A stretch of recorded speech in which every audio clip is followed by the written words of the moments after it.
বাংলাদেশ ও BCB মুখ ফিরিয়ে নিয়েছে, কিন্তু ঠিকই উঠছে পাকিস্তানের পতাকা। এটিই যেন এই মুহূর্তের প্রতীকী চিত্র। পাশে দাঁড়াতে চাইলেও শেষ অবধি বিশ্বকাপ দল ঘোষণা করলো পাকিস্তান। এতে সমর্থন আছে তাদের ক্রিকেট প্রেমীদেরও। কিন্তু হুট করেই কেন পাশ থেকে সরে গেল পাকিস্তান? ভেতরের খবর, ভবিষ্যতে পিএসএল এ বিদেশি ক্রিকেটার পাবে না পাকিস্তান, কারণ এনএসি সংশ্লিষ্ট দেশের বোর্ড থেকে আসে। আইসিসি বিসিসি এর কূটনীতি অনেক শক্ত। এছাড়া বিশ্বকাপ বয়কট করলে বড় জরিমানাও আছে।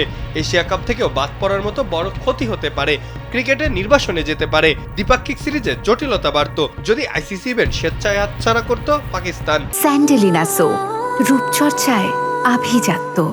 তাই কদিন আগেও যে পাকিস্তান বিশ্বকাপের প্রস্তুতি স্থগিত করেছিল, চারদিকের চাপেই তা পুনরায় এগিয়ে নেয় এবং বিশ্বকাপ দল ঘোষণা করে, বিশ্বকাপ খেলার সিদ্ধান্তও নেয়। এছাড়াও পাকিস্তানের ভঙ্গুর অর্থনৈতিক অবস্থাতে পিসিবিকে এই পিছুটান নিতে বাধ্য করেছে। ক্রিকেটীয় স্বকীয়তা ও আর্থিক অস্তিত্ব টিকিয়ে রাখতে শেষ পর্যন্ত আদর্শের চেয়ে বাস্তবতাকেই বেছে নিল পাকিস্তান।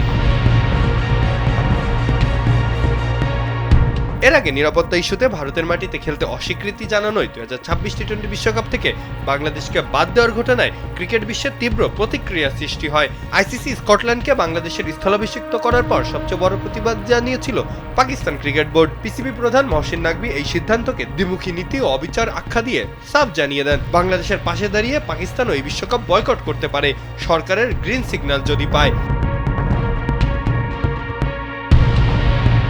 তবে এই আলোচনার মধ্যে দল ঘোষণা হয়ে যায় মূলত ওই চাপেই। পিসিবি বলছে যে চূড়ান্ত সিদ্ধান্ত এখনো সরকারের অনুমতির উপর নির্ভর করছে। তবে আক্ষরিক অর্থে পাকিস্তানকে বিশ্বকাপে অংশগ্রহণ করতেই হচ্ছে।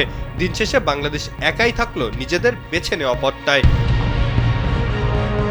মাহফুজ আহমেদ, কালবেলা।